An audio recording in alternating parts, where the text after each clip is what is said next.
Is your Harbor Breeze ceiling fan remote not working? Don't worry. Here's a quick guide to get it fixed.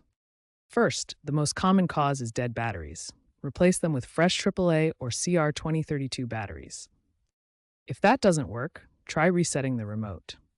Locate the Reset or Learn button, usually on the back, and hold it down for 5 to 10 seconds while pointing it at the fan's receiver. Make sure there are no obstructions between the remote and the fan, and you're within 20 to 30 feet. These simple steps solve most remote issues. After each attempt, test the fan to see if the remote is working. If the basic steps fail, your remote may need repairing, especially RF models. Flip the fan's power switch on-off 5 times rapidly to enter pairing mode. Also, RF remotes can suffer from interference.